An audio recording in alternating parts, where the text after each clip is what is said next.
Saw this post on the internet that was like the Scholastic Book Fair was my first memory of class consciousness. And I think about that all the time because that was so true for me. My mom would give me $10 and be like, figure out what you're going to do with that $10.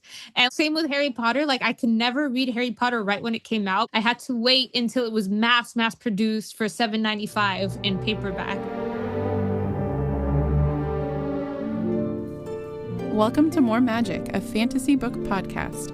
I'm your host, Demi Utley. And I'm your co-host, Marianne Boules. We have our tea, our cozy blankets, and a lot of opinions. But be warned, today's episode has spoilers, so listen at your own risk.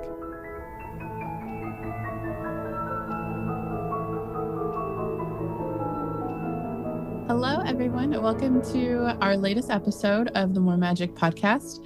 So today we are doing something a little different, which is Marianne and I, we've been talking about, fun things that we could do. And since we've had the chance to talk to a couple authors now, we want to know a little bit more about how they started writing fantasy and kind of everything that contributed to that. So we have in the works for next year a new series where we're going to interview authors on the books that made them. And we wanted to kind of kick that off with just talking about the books that made us and made us love fantasy and kind of shaped our worldview. So we think it's going to be a lot of fun to talk to everyone. But also we want to hear the books that made you. So if any of these align with you as a listener or a reader, definitely let us know. Or if there's anything that we need to check out. We're just excited to hear all of the stories about the stories that made us. So thank you for joining me and talking to me about this. I'm truly so excited. And I am very surprised looking at the list with how few overlap we have. I was expecting it to be like everything. Right? Like, so for the viewers, we each have about like 10 to 12 books each that we've listed, but we only have 3 in common. So that's just 25%. So it's just 25% that we have in common. So I was thinking maybe we could just kind of start with do you have like an earliest memory of a fantasy? It could be a book or a movie. Cause I mean, when you're really little, you're not reading a ton of books when you're like super small. Yeah. But do you have kind of an earliest memory where you're like, ooh, I feel that wonder and hope and magic and all of that? Oh my God. Yes, I do, Demi. And my earliest memories of yearning, that like, that sense of fantasy and just like what is like wonder and just so impressed with how magical things can be is PBS. So, and children's books. And I would love to talk about both, but PBS, especially reading Rainbow and Between the Lions, I feel like they taught me how to be a human being. So, and reading Rainbow is probably the show that I credit to my love of reading. Like I am such a big proponent of PBS and their children's television shows because they were so formative for me as a child. And then of course, like children's picture books, I think is your very first entry point into magic, like the Velveteen Rabbit, for example, the Giving Tree. How about you? Yeah, it's interesting. I don't remember. We must have watched the Reading Rainbow and all that, but I like do not remember. The only thing I remember on PBS is watching nature. Essentially, I was very obsessed with animals. So just the Boolafoo or nature shows. Nature, like literally, I think it's just called Nature, where you just would see, lions hunting and things like that, which is the opposite of magic. Very real and in some ways traumatizing. But anyway, so that's a little bit of a tangent. I mean, children's books, the one of the earliest memories I had this little book. I think it was purple, but it was a collection of Aesop's fables. And I love those. I feel like, I mean, of course, they're, to teach you lessons and morals and things like that. But I liked how the characters in those, I mean, I think all of them are animals. I don't know. It's been so long since I've read them. But it felt very whimsical and just, fantastical to me because you're following characters and these animals who can't typically speak and learning stuff from them. So I don't even remember if those had magic in them. But that made me feel wonder just reading those kind of little short stories, I mean, there is a fantastical element because it's animals speaking. So, that doesn't happen on this planet. So I think all kids' stories in general have some kind of fantastical element. Do you remember Harold and the Purple Crayon? I don't even know that. No. Okay, that was probably one of my favorite books that really did also make me feel just full of wonder. It's about a little boy who has a purple crayon and he could draw things and make them come to life. And I just was really into that idea. I think it's maybe like it's not necessary. I don't think it's a children's picture book. There's pictures in it. It's like that transition period between, a flip book with pictures on it to like a little bit more text. But I remember Mhm. really loving that book too. So there's just, oh my goodness, we should. I wonder if we could even do a whole episode on our children's picture books, and like to middle grade fiction. Yeah, that makes me think of, did you ever read James and the Giant Peach? Yes, yes, and Yeah, the that kind of movie. makes me think about that. Yeah. Yeah, because I feel like that was very I don't even remember that, but I mean, there was a giant peach that was definitely fantastical and they like lived in it or they traveled Did in you it watch or the something. movie? I think I saw it once or yeah, I think I maybe saw it once. It Yeah. was probably like looking back at it now, I think it was my first foray into dark fantasy because there's such a dark element to it. Like I remember being sad, like just sad because the boy, Yeah. I think he gets turned into a bug or something like that. I can't quite remember. I don't remember either, but yeah, I remember being scared. I also remember because you had to do, did you do, is it accelerated reader or something where you had to like take tests on books after you read them in elementary school? Did you do that? Or is this just I might have, I just have no memory, but I might have. okay? Well, I distinctly remember taking a test on James and the Giant Peach, and I felt very rebellious because there was some sort of profanity in it. I don't remember, but yeah, so I felt like very like rebellious when I took the test and proud of myself. It's like, you're a Um, dumb head. You're like, ooh, dumb head. no, it was an actual curse word, like something we weren't allowed to say. Ooh, okay. I'm curious. Yeah, yeah. So anyway, yeah, it's fun to think about those. So then, like, of course, we have all of these, children's books that are very fantastical, and then you start to get older and a little more jaded, and also you want to be a little more grown up. And I feel like that is the moment. So we first read Harry Potter in third. I was in third grade. Our third grade teacher read it to us. I think all of the third grade teachers read it to the kids that year. I don't know what year that would have been. It must have been around the time that it came out when I read it. It was So because that was I kind of also read it in third grade, and that was also the year that the Stone came out.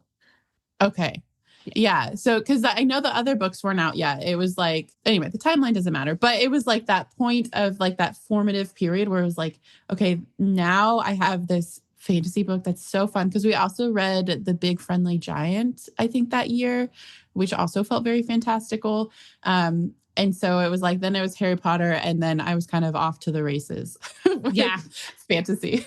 Yes, Harry Potter was definitely the introduction. And I remember like Harry Potter for me was like a lifelong love affair. So started it in third grade. I remember I started with my older cousin. She pirated. I will never forget this because it was just so instrumental and it was just so amazing that it imprinted into my brain.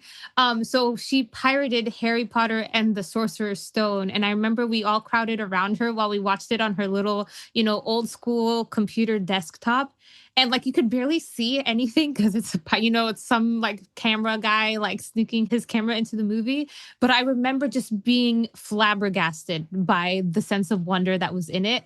And then I really credit her for my love of Harry Potter, but she got me books 1 through 4 by then for my 8th birthday, read them completely. And then after that, I remember it was just a sense of agony between books. So like I got by the time I came into Harry Potter, 4 books were done. And then it was agony to book 5, agony to book 6, and then agony to book 7. And by then I was in high school. And yep, what a ride. So, did you see the movie first before you read them? So I saw Sorcerer's Stone first. Well, I should say half of it. I remember also feeling really upset because our parents made us leave. So it was like time to go home. And so Oh, we that's couldn't so even mean. finish the movie. Yeah, it was so brutal. It was so brutal that they wouldn't let me finish the story. So I think it was like years before I actually ever saw it for reals, like a real movie from the DVD from beginning to end with good lighting and all of that without a shaky camera and everything.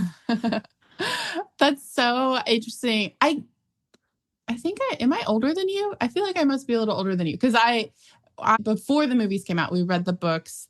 And I remember one of my most vivid childhood memories, because my birthday is 2 days before Christmas. So I got the third book for my birthday. I don't remember which birthday it was. And then I read it. So I had read the first two, and then I suspected I was getting the fourth one for Christmas, but it was Christmas morning, so I had finished the third book because I read it like from getting it on my birthday, and then it was like Christmas morning, and I wanted to read the fourth one, but like we couldn't open our presents yet, and it was just like torture because I was like, I want to know what happens next, and then. Actually, maybe it was the second to the third, because I remember ordering the fifth one. It came in the mail, and my brother and I were, so excited waiting for it, and then going to see the movies in theaters. And it was such a phenomenon. And it's funny because I was actually talking about Harry Potter at my book club this weekend, and it's crazy how that had such an impact on people. And we've talked about how, I think you said there's studies where kids who read Harry Potter have more empathy and they're more socially conscious. Yeah. And which I think is really beautiful. And now I don't want to make this too negative, but now it's like, all of the pushback from J.K. Rowling and everything that she's doing and what she's kind of contributing to the world right now, it's very heartbreaking, I think, for a lot of us who grew up loving Harry Potter. And I do want to just kind of say that, like, we're not saying, hey, go support J.K. Rowling, but I do think it's important to recognize the community that we all have around Harry Potter. And we can still have that even if we don't support what she's putting out there right now. Yeah, definitely. Yeah. So, which is sad. But we still loved Harry Potter, and it definitely started a movement for a lot of, especially millennials, around fantasy and all these books. So I read Harry Potter, and then I think I'd read like the first couple, and then I read Lord of the Rings, which I know you have not read. And I made it halfway through book one. Maybe one day in my lifetime, if my attention span ever gets fixed, I'll probably try to read the whole thing. Yeah, they're very different, because obviously different, written at different time periods. And it's kind of like if you read, like Russian literature or something now, it's like they didn't have anything else to do. So there's like pages and pages of like, in the Anna Karenina, like pages and pages of them just like mowing a field, like literally 50 pages. This is like my thing. I like cannot handle that. I read that. And anyway, I won't go on a tangent about Tolstoy, but but it's kind of like that with Lord of the Rings, where I'm like, do we need to know like the entire lineage, like 3 pages of the lineage of this person to tell this story? And yeah, so it's very different to read that. Yeah. But a book that's around the same time that I really loved is Chronicles of Narnia. And I know we have that one in common. Yeah, I think that were they writing together? I believe they were writing together. Yeah. They did. And they would always go to a bar, and they would always fight with each other, like argue, like as old pals, old professors hanging out together at a bar. Because J.R. Tolkien had this, their main argument is that J.R. Tolkien thought that symbolism was the best way to communicate something, whereas C.S. Lewis preferred one-to-one allegory. And so they would always argue about the merits of either or. So they were both trying to communicate something to the reader. But I will say, as a child, C.S. Lewis landed a lot easier on me than Lord of the Rings. So I don't know. It depends, I think, on your age and your intellect and your, just the way you perceive information and receive information. But I think I'm an allegory girl. I like the allegories. And Harry Potter is also an allegory too. If you think about it, it's almost like a 1-for-1 allegory for the 1940s and fascism and like hatred. So, and it's just so much easier to digest when you're a kid allegory. So I love Chronicles of Narnia. I didn't read it until I was an adult. Oh, really? Yeah, I read it maybe in college, maybe after college. Yeah, I was older when I read it. I don't remember, but I didn't grow up reading. I definitely read Lord of the Rings first and read it multiple times. So that's interesting.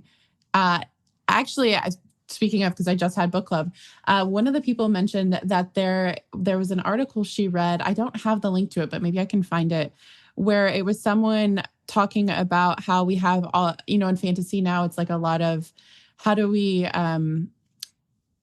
kind of like humanizing and helping us to understand the villain, and like having like the origin story of the villain and all of that. And this article, which again, this was someone explaining the article to me. I haven't read it yet, but it was kind of saying for like classic fantasy, the characters were supposed to, represent something, like be symbols. So like Sauron, we don't need to know his backstory. Like we just need to know that he's evil because he represents kind of these internal dark struggles that we have externalized. So you can kind of process that and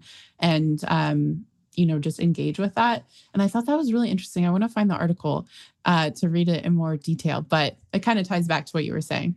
That's so funny you bring that up, Demi, because I've been actually kind of thinking about that because I was there for the ride when there's been a period of us humanizing the villain and realizing, oh, maybe they were never a villain. And I loved it. I loved that genre. So I think the best example is Maleficent. The movie. It's such a good movie. And it just shows how from Maleficent's perspective, she was actually the good one and the king was the evil one.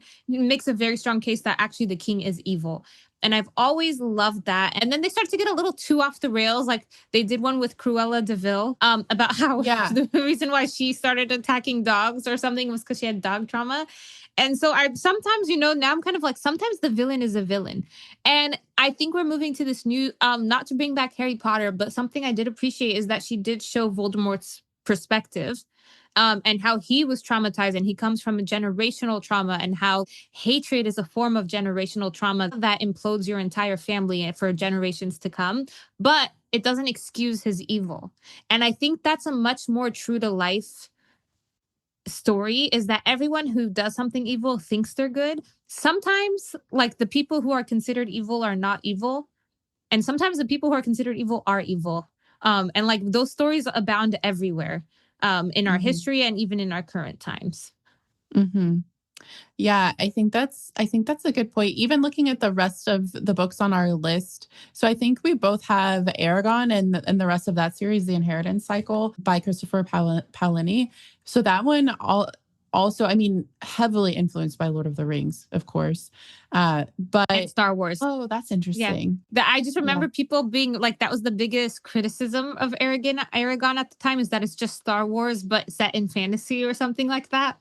And me barely understanding Star Wars, I was like, I don't get it. I like Aragon better, so I don't care. I remember thinking that. But I remember that it was like very much like they say like, oh, Star Wars copy. That's so interesting. I had never heard that until now. Yeah. That's interesting because there's almost like the direct lines between like the orcs and the is it Uruk-hai or Urgals? I can't remember now. And then there's like the elves, there's a lot of similarities to Lord of the Rings, which I'm not a Star Wars expert. So could not speak to that. But thinking about the villain in that, so Galbatorix is, we learn more. I just reread the books, so it's like top of mind to me, but we hear more about how he came to be. And it was almost like this insanity. Like he broke, like he had this like mental breakdown, and that's what made him kind of become evil and accumulate all this power and wanting to control things. And that feels more realistic to me as kind of an origin story for someone who is evil, who's killing a lot of people in this world, than trying to make them lovable. Like, I don't know that we have to have them lovable, which is a different topic, but I do think I'm still here for fantasy. I like both. Like, I don't think every villain has to be someone we love. But I do think that there is value in being able to portray them just as like, this person is really not good, and let's engage with that, good versus evil kind of dynamic. Yeah, like you could understand their motivations and why they ended up the way they did, but also recognize that what they're doing is objectively wrong. Yeah. Aragon was really interesting because it was my very first entrance into high fantasy that's epic. Was that the case for you? Like your very first high fantasy epic? Mine was Lord of the Rings. I read Lord of the Rings pretty young, like 6th grade or something. Wow. 5th grade, maybe? Yeah. And you were able to keep up? You must have been a brilliant child.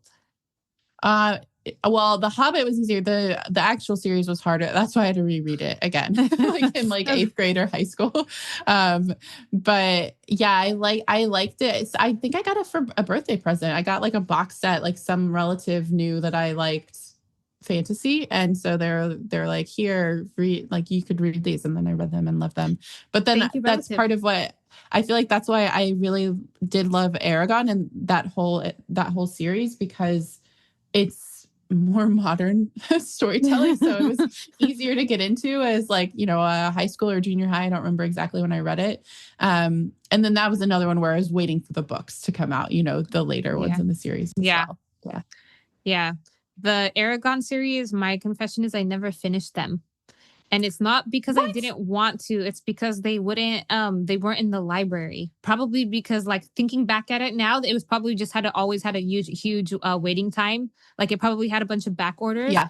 But that was like, I saw this post on the internet that was like the Scholastic Book Fair was my first class consciousness, like my first memory of class consciousness. And I think about that all the time because that was so true for me. Like my mom would give me $10 and be like, okay, that like we have $10, figure out what you're going to do with that $10. And like same with Harry Potter, like I could never read Harry Potter right when it came out because we couldn't afford the hardback. I had to wait until it was mass produced for $7.95 in paperback.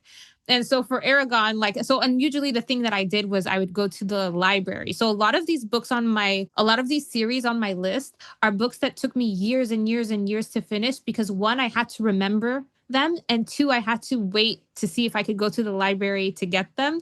So Aragon, I'm so like, I didn't even remember that I didn't finish Aragon until we started doing this series. And now I'm like, hey, I'm an adult now.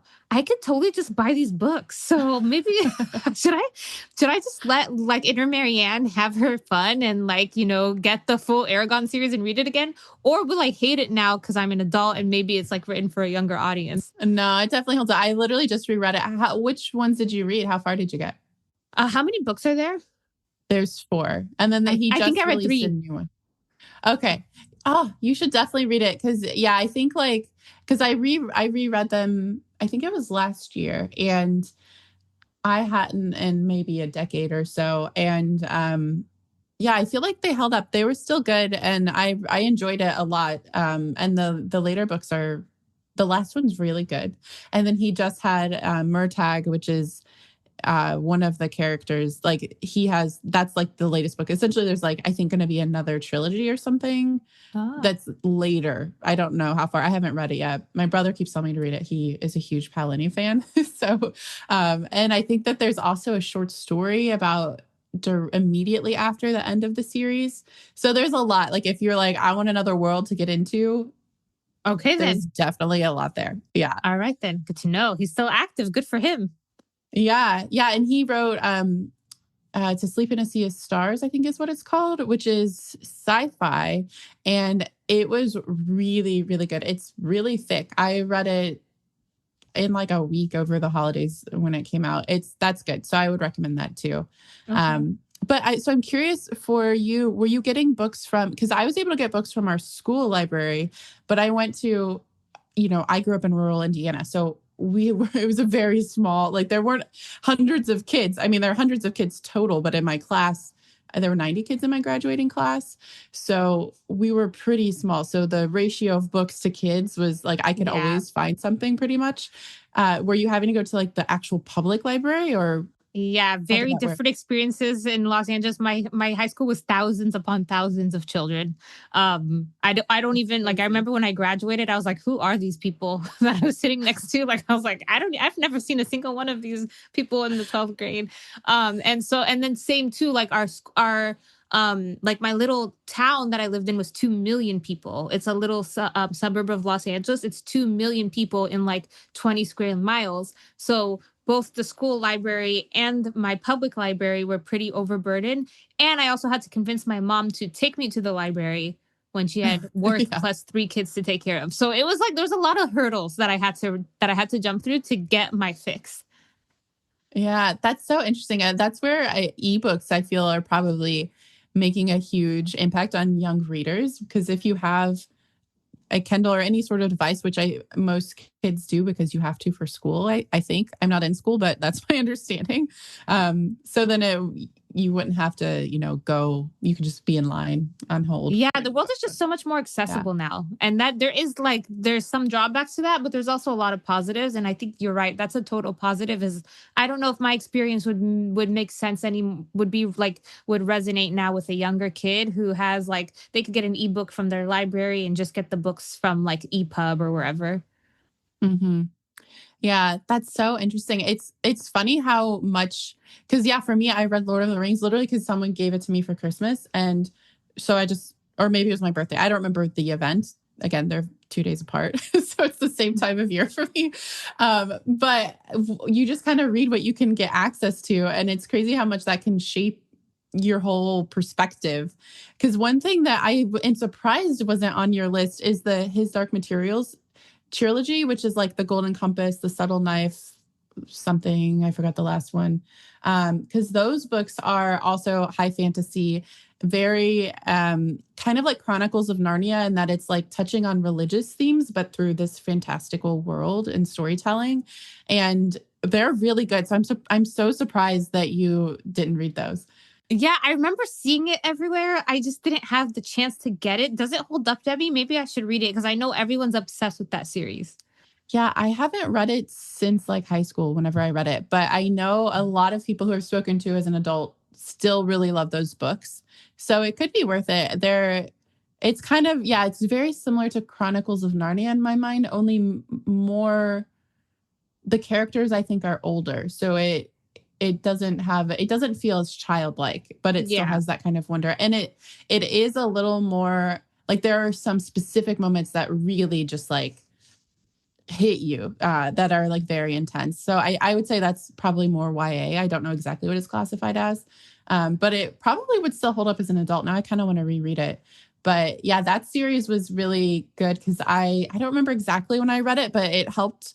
It must have been like in high school when when you're starting to like form opinions and stuff, because it felt very philosophical to me, and I Mm. really liked that and like kind of leaned into that and just yeah, the book it was fun. I was having a lot of conversations with people about it. So that was a cool series.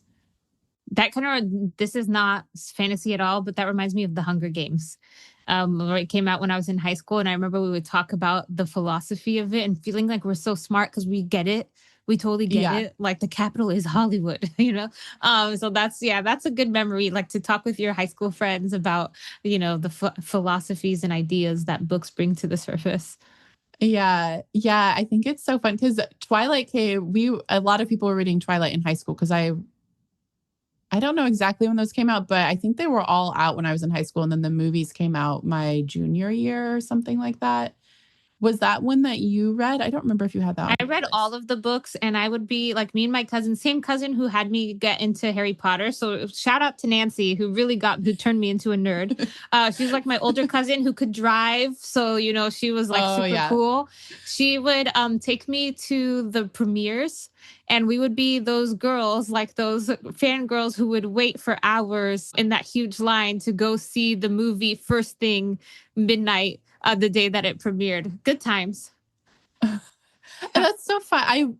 I wish that I don't think that that's still happening for like movies. And that was such a fun thing when you were younger to feel like, oh, I'm going to go see it like midnight when it comes out, that, Yeah.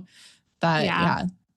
Can't do Yeah. that anymore. Oh my god. Now that would be torture now for me as someone in my 30s. Like, oh my god, I have to start the movie at 12. Oh god. Just No, I'll no, wait. just for the teenagers, just for the Yeah, teenagers. teenagers We'll can, go to yeah. the matinee. Yeah. Exactly. I could wait a week or two. I'm fine. Yeah. So one that I thought was interesting that's on yours is the Epic of Gilgamesh. Yeah. Speaking of, that's a good point because speaking of philosophies, I remember reading that in high school as part of like a school project, like, one of the modules was the Epic of Gilgamesh. And the reason why it really stuck with me is because first, it's the first ever story in written human history. And what I was so confounded by at the time was how similar the desires of an ancient person in Iraq was to my own. and Mm, how they were able to get to the bottom of what like people want, which is immortality. So the book, epic is really about a man who's like super special. And so he's on a quest for immortality. And so he goes into the world of the gods and he talks to these spirits and magical creatures and stuff because he's trying to be immortal. And I just remember thinking, like, oh, yeah, I never thought about it that way, but everyone wants immortality. But they can't, like, the end of the book is that he finds out he can't be immortal like a god, but he can be immortal in what he achieves, like his story that lives on. And like, mm, and I'm like, that's, I think a lot of humans, a lot of us today think that on a subconscious level. We accept that we can't be actually immortal, even though you and I, Demi, have mentioned many times, you and I are team anti-immortality. But for a lot of people, especially people who have that quest for power, know that they can't be immortal. So they try to be immortal through the things they do. That's why we get statues and like like dictators will make people create statues in their names, or the Taj Mahal or the Great Wall of China or the pyramids or what have you. And so I remember it really shaping the way I thought about power and why people like the super like base root of the reason of why people might want power. mm. That's so interesting. I don't think I've read it. I didn't realize it was about that. That's so fascinating. It makes me think of, I don't know if you saw the movie Troy, which is not fantasy, the movie, but at the end of it, there's a quote of something like, I say that I walk with giants. And it's kind of a similar theme of like everyone's going to the Battle of Troy to be remembered, which I actually had the Odyssey on here because mine was kind of similar, less about the themes of power, but more. We read the Odyssey in high school and I think watched a movie about it as well. And it was such a it's like an interesting fun story, so fantastical, like the cyclops, the whirlpool, I can't remember what it's Yeah. called. There's all of this stuff that happens and it's such an old book and it's so fun and so interesting. I mean, I know a lot of people don't read the books in high school. I was someone who read them, so I'm assuming you were too. And they do shape you. Like, so if there are any teachers listening, like for those of us who read them, the Odyssey has stayed with me. It's one of my favorite stories. And Yeah. I think that they can make a really big difference on shaping how you think about the world and how you interact even with books as well. Yeah. Yeah. I remember with the Odyssey just feeling a lot of heartache that he just can't just be with his wife. Like they just want to be together. It's just so Yeah. sad. And yeah, I remember like that feeling of frustration. Like, dang, if only they could get a plane back in the day. Or like a dragon, it's a Yeah. magical world. There has to be something like that, in the Right. time of the Right. Greeks, like a Yeah. Pegasus. Yes. Yeah. Yeah. Well, so did you read The Lightning Thief and all of those, like the Percy Jackson's books? So I read the Percy Jackson books, but in my adulthood. So I didn't Oh, put this okay. on this list because I wouldn't say it necessarily made me, but it was an enjoyable read. I think I read it like 5 years ago or something like that. Oh, wow. Oh, yeah. So I pretty liked it. I recent. liked Yeah. it a lot. And by the way, the Disney Plus TV show is so good. Oh, I didn't know there was a show. I saw the movie years ago, I think. I didn't realize there was a TV show. The movie's okay. The movie's just it's like one of those like not I think actually even the author hated the movie. Hated the movie. So this TV show, he took the rights back and he's actually one of the main people on this TV show. So he's like not like Oh. I think he hated the way the movie. So and it shows, like it really shows. It's a very but the only problem is they're falling into the Stranger Things trap where I think it took 3 years between season 1 and season 2 that's about to premiere. That's just unsustainable. Like kids can't do that. They're teenagers now. They went from being kids to like in their teens. Like you can't do that. You have to do a yearly schedule. Come on, people. Yeah, that's so interesting because I remember, I think there was a movie of Aragon, I think. Yes. Yeah, and it was Yeah. kind of a similar thing, not the timeline, but I don't know how involved Paolini was in it, but I think that it there was never a follow-up, and I don't even remember if I watched it. I think my brother did and was like, "It's like nothing compared to the Yeah. books." But So it's so same. disappointing when that happens. Yeah. So disappointing. Brandon Sanderson, sorry, not to bring him up in yet another episode, but he has such strong opinions on this, which is that Hollywood doesn't respect authors. They don't Mm, believe in authors' ability to rake in the cash, even though he argues authors obviously have the ability to rake in the cash. That's why you're paying attention to them, is because their books are so successful. And so Yeah. he's like, a lot of people have approached him to turn Mistborn into a TV show or a movie. And he's interested, but as soon as they try to take away power, he breaks it. Like he breaks the contract. And so he's still like looking for the right partner to produce a show or a movie or even animation style. He's not sure. But yeah, it's a big problem, which is that and it's really disrespectful to the audience to think that we're dumb. Like we're gonna like it just because it's Aragon has the title, we're gonna love it. No, you gotta respect our intelligence and the fact that we don't need to see something that's like a minute for minute correct scene, but it needs to keep the heart of the book. Yeah. Yeah. Like Lord of the Rings, like those are so like, I feel like to me, I mean, everyone can have different opinions, but the movies were really good and pretty close to the book. Oh, So yeah. I'm curious. Even the Harry Potter movies, I'd say the third and fifth were my favorite books growing up. And I was so disappointed in the movies because they left out like all of my favorite things, like going to the movies. So, and those movies were still good. But yeah, I mean, that's really cool that he's able to kind of say, no, I like the fans are more important than this just becoming a movie. It needs to be the right movie or the right, form of visual production, Yeah. whatever it is. I know this is about fantasy books, but I feel like fantasy media across the board, also TV shows and movies, really led me into just wanting more of that. So, for example, my family movie was Practical Magic. For the longest time, it was like a running joke. Anytime we would watch Practical Magic, my aunt would show up at our house. And we literally would like start watching the movie, then she'd pull to the driveway. And there's like rumors of like witches in my family and stuff. So that felt very close to my family. And also like Charmed, the TV show, we were very into that. So I feel like stuff like that really helped me. And I'm probably contributed to my love of low fantasy as compared to epic fantasy, like high fantasy, because that was such a part of our daily life. Like there was always something like that was on TV that we were watching. And I don't know if this was a book, but did you ever see the movie Dragonheart? I don't think so. God, Sean Connery plays the voice of the dragon. You should go watch it. This is an old movie. But yeah, it's like set in like the I don't know, the Middle Ages. And there's a dragon voiced by Sean Connery. And basically this guy who's trying to kill a dragon. And then anyway, they have to team up. And I think it's a beautiful movie. I don't remember if it's like how graphic it is. I don't think it's super graphic because I think it's a kid's movie, if I remember correctly. But look it up before you watch it with your kids, just to confirm anyone listening. Okay. But it was that movie really, I think also kind of got me because I think I may have seen it before reading Lord of the Rings. And so they were kind of feeding off each other because I read The Hobbit, which has dragon, and then this Dragonheart movie and kind of just like opening up that world of these, I guess, like dragon type of fantasy. And so, yeah, I feel like that also contributes. Like, I don't think I can talk about just the books without also speaking to the other forms of media that were really impacting me. Cause also something like even just like Disney movies, like those are so fantastical.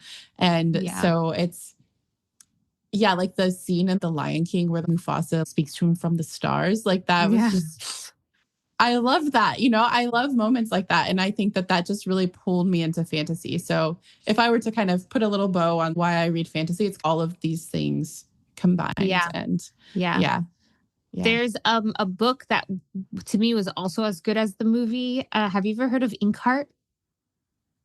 I've heard of it, but I don't think I've read it. It was a very good book. And I just so you know, my very first crush that I could ever remember was George of the Jungle, aka Brendan Fraser. So I always like anytime there was a movie with Brendan Fraser, I would just jump right to it. And so he's in, yes, The Mummy. That one was a little scary. I'm like, how could you do this to me, Brendan? And so he's the main character in Inkheart. That's a portal fantasy book, and it's about a man or a family. I can't remember, a father who can jump into different book worlds. So like he reads the book and he can go into that world. And I think he gets trapped in one of the books. And so his family has to go save him, and go into that world and save him. And there's like a particularly very evil villain in that book. And I think that villain comes out into this world. I can't remember, but I think that was probably my first Portal fantasy book.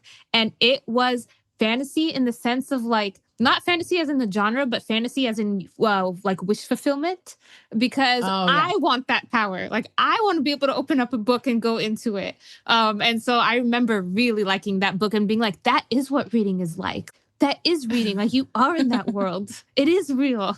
And so I remember really liking that book. You should add that to your list. I added Dragonheart. You should add Inkheart, the movie, if you don't have time for the book. I've been wanting a good fantasy movie, and most of the fantasy movies that I like are based off of books, but I don't always have time to go read all of the books, you know? Yeah. So that's a good one. So, because sometimes it's like Friday night and I want something magical, but I don't know. I want it to be new. I don't want it to be something I've seen before. I want to feel that sense of wonder and escape. So, yeah, I'm going to have to check that out.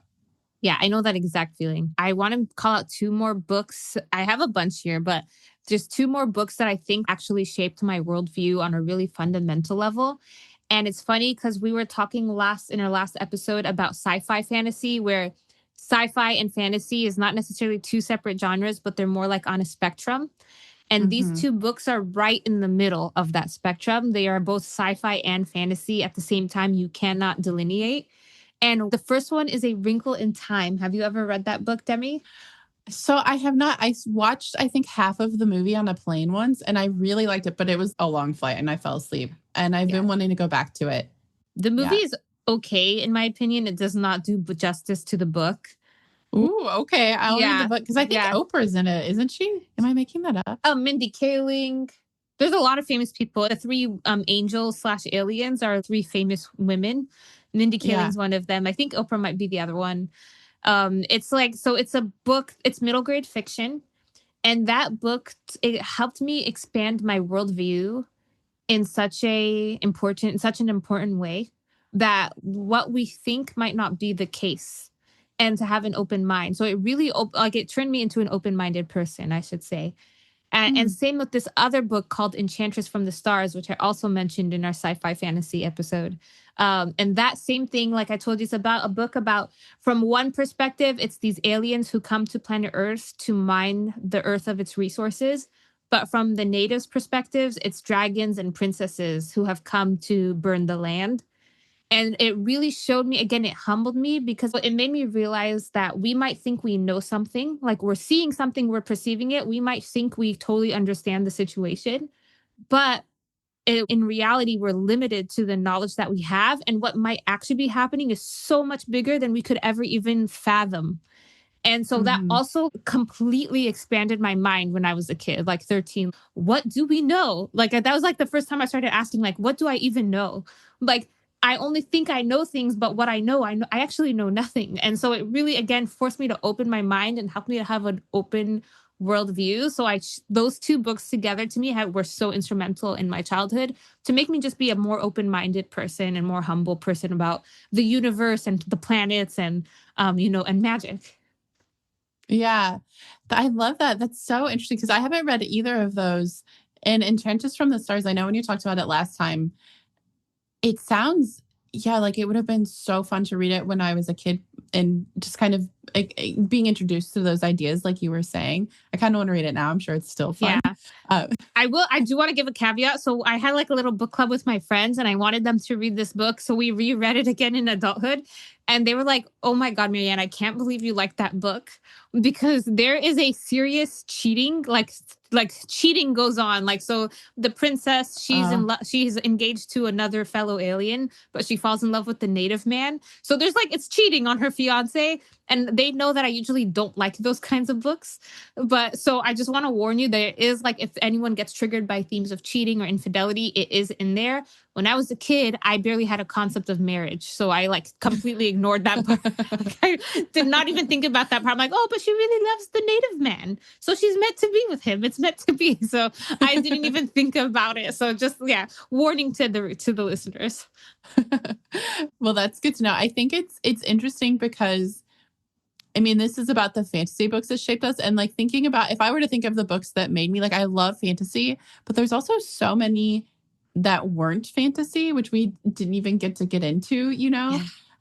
which is it's really beautiful if you take a minute to step back and then try to jot down some of the books about that changed how you think about things or just informed who you are today. And there can be so many. There were like an entire bookshelf or more of books that just meant something to me. Like there was this one, I don't remember the name, so I couldn't put it on this list, but I picked it up from the library in junior high. It was from our junior high library. And I think it had like an orange cover, maybe. But it was this story about this kid. It was high fantasy in another world, and this kid lived in a village. I'm so curious if you've read this because I cannot remember the name of it. But it was this kid who lived in a village, and one day he grew like horns or something, like his like head, like he had like some development that changed him. And so because of that, he had to leave his family and go live in the mountain because he like transformed into this other creature basically. And so the book, it was like a coming of age thing. I read it in 8th grade. It was like the perfect time. And he goes and he has to, like go out on his own and like learn about how to exist in this new form as this new kind of being. And it really affected me, but I cannot remember the name of the book because I read it so fast and it wasn't it was one of those, old books that have probably been on the bookshelf. I'm probably the only one who read it Yeah. at my junior high. But it really made an impact on me. And like, because I was horrified by the thought of having to leave family. And that was kind of the first book where I really learned, okay, people grow up, they have to become their own people and create life for themselves and kind of explore all of that. So it's so interesting. And I don't even remember the name of the book. And it wasn't even one of those, like, there's no movie about it that I know of. Yeah. Okay, so fun fact, back to Enchantress from the Stars. For years and years and years, I didn't remember the name of the book, and I thought I had some kind of fever dream. Like I started to wonder, like, did I even read this book or did I make it up in my mind? To the point that I went back to my 8th grade teacher when I was in college. Like I went to her class and I explained to her that I really wanted this book, and we tore apart her entire library to look for that book, and she couldn't find it. And I thought that I was like, okay, I started to gaslight myself. Like, am I crazy? Until I went to, and this goes back to our conversation on accessibility, because if the internet didn't exist, my story would have ended there. But I went to Reddit and I went to like name that book subreddit or something. And I just put the plot, like what I could remember from the plot. And within 1 minute, someone had the name of the book. And gosh. Yeah.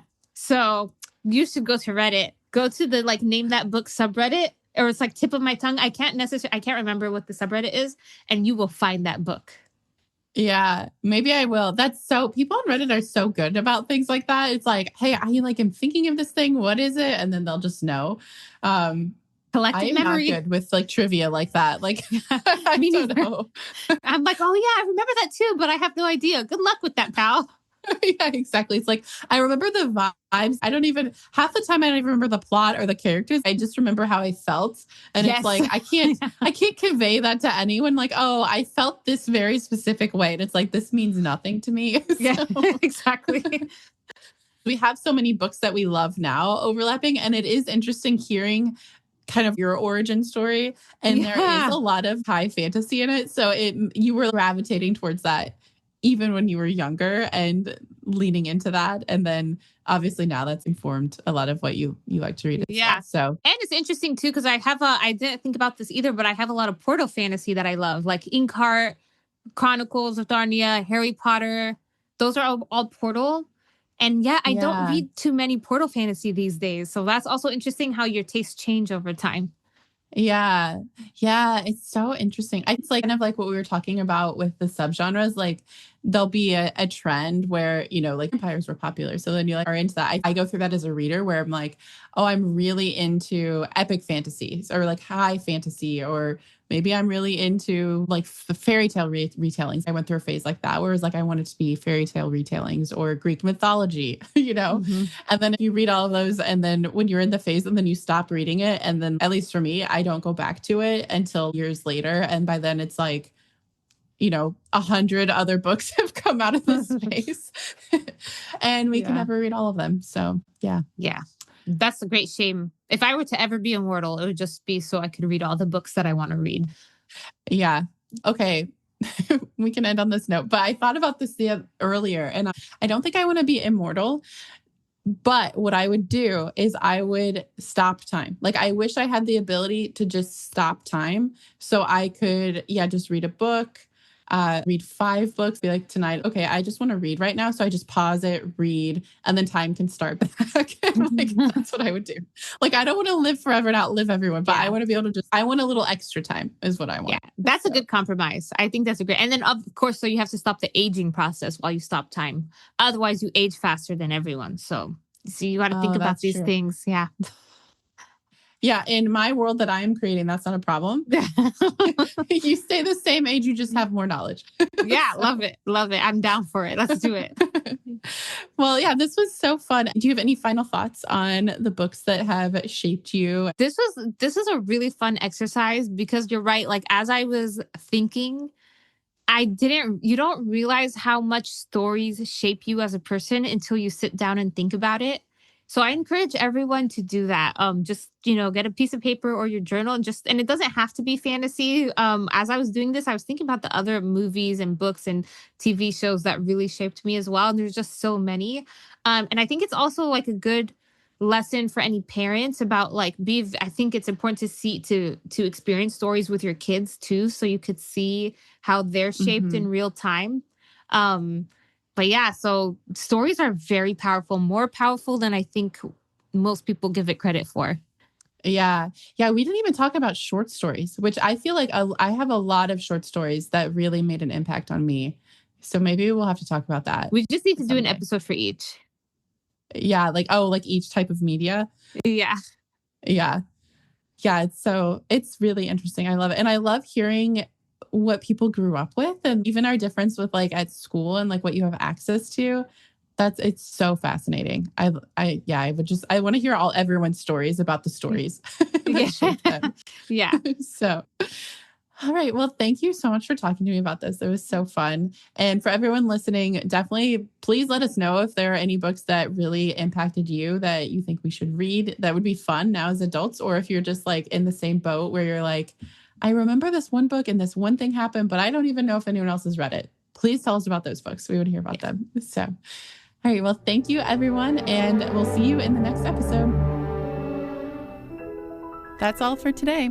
If you enjoyed the episode, follow More Magic on your favorite podcast platform to be notified of future episodes. And if you have the time, please rate and review to help us spread more magic to other fantasy readers.